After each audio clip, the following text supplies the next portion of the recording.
আমরা চেকিংও হয়ে গেছে গা। আমরা কলকাতা এয়ারপোর্টে পৌঁছে গেছি গা। জয়পুর এয়ারপোর্ট পৌঁছে গেছি গা। এখন যাবো স্টেশনে। Hi friends, welcome back to my channel বিন্দাস লাইফস্টাইলে তোমরা সবাইকে অনেক অনেক স্বাগতম।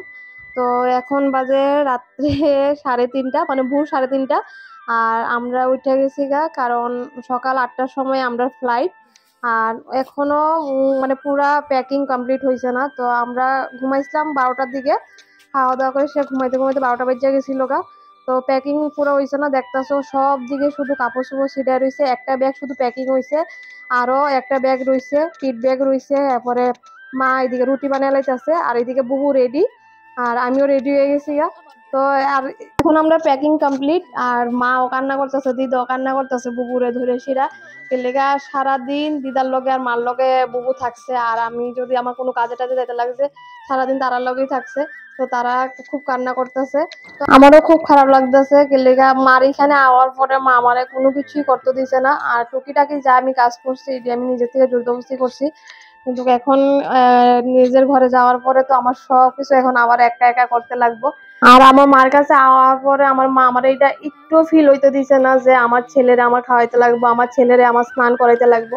আমার মা সব কিছু করছে, মানে সব কিছু, বুবুরে খাওয়ানি, বুবুরে স্নান করানি। এখন আমরা গাড়ি আয় পড়ছে, আমরা বাইরে যেতেছি গা।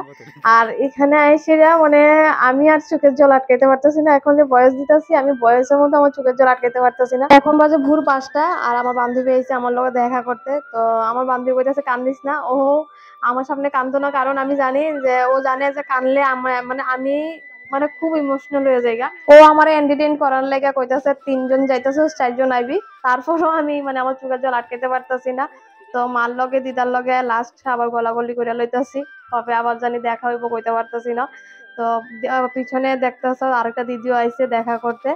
এখন লেট হয়ে গেছে গা, বুবুর বাবা বারবার কইতাছে যে গাড়িতে উঠতাম। তো এখন আমরা গাড়িতে উঠে গেছি গা, এয়ারপোর্টে যাইতেছি। তো চলো এয়ারপোর্ট গিয়ে দেখা হইতাছে।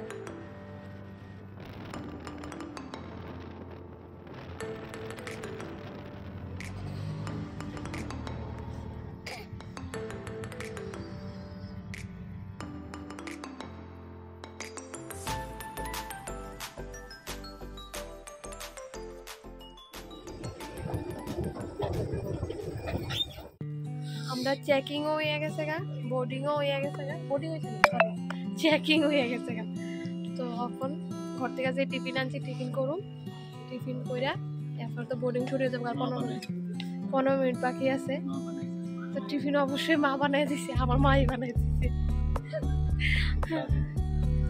তো টিফিনটা করি, টিফিনটা করে তোমরা লোক দেখা হইতেছে, বুঝলা? দেখো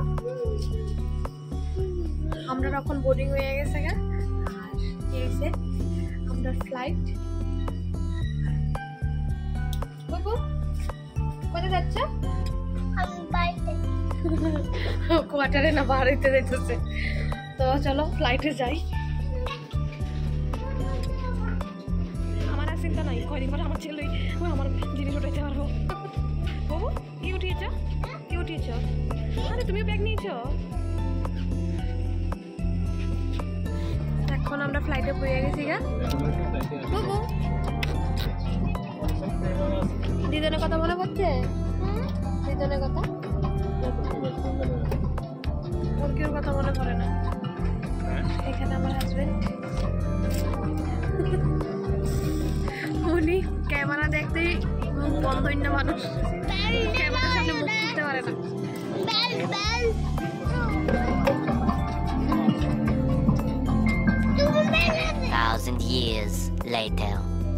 আমরা কলকাতা এয়ারপোর্টে পৌঁছে গেছি গা। এখন এখান থেকে আমরা আবার 2 ঘন্টা 2.5 ঘন্টা ওয়েট করতে লাগবো। ওইখান থেকে আমরা আবার জয়পুরের ফ্লাইট আছে। তো এখন আগে কিছু একটা খামো, হালকা স্ন্যাক্স খামো, কারণ আমার ওষুধের টাইম হয়ে গেছে গা। আর দ্বিতীয় বোর্ডিংও হয়ে গেছে গা। এখন জয়পুরের ফ্লাইটে উঠতেছি, আর ফ্লাইট এখানে দাঁড়াচ্ছে। আর এইটা 2.5 ঘন্টা না, 2.5 ঘন্টা তো লাগবো, 2.5 ঘন্টা লাগবে এখান থেকে। কিন্তু 2.5 ঘন্টার একটু অবস্থা আমার খারাপ হইব, কারণ আমি এতক্ষণে ননস্টপ বইয়া থাকতে পারি না। অসুবিধা হয়। ফ্রিতে আমার সামান উঠানোর মানুষ সারা জীবনের লেগা।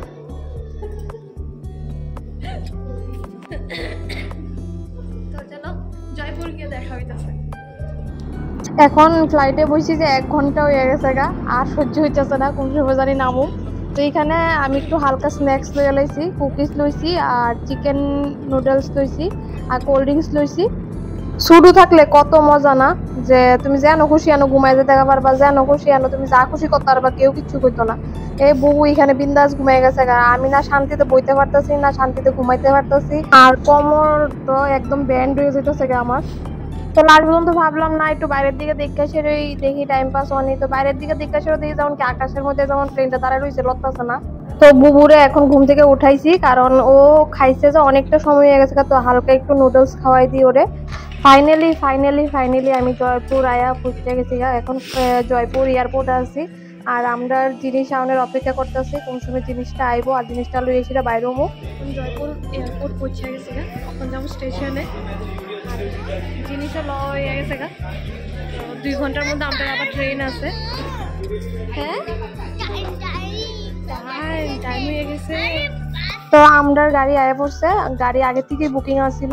তো চলো এখন যাই স্টেশনে, কারণ আর আমার শরীর খুব অসুস্থ লাগতেছে।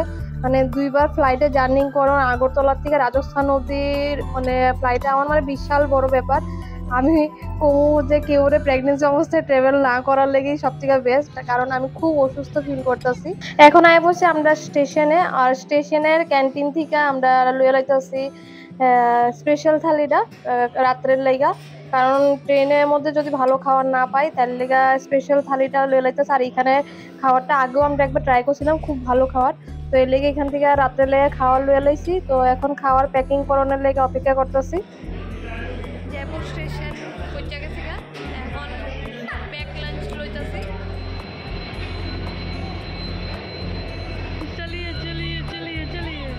এখন আমরা ট্রেনে উঠে গেছি গা, আর আমার খাওয়া দাওয়া হয়ে গেছে গা। রাত্রে 9টা 9:30 বাজে হঠাৎ করে দেখি একটা ভাই গিটার বাজায় সেটা গান গাইতেছে, আর গলাটা এত দারুণ।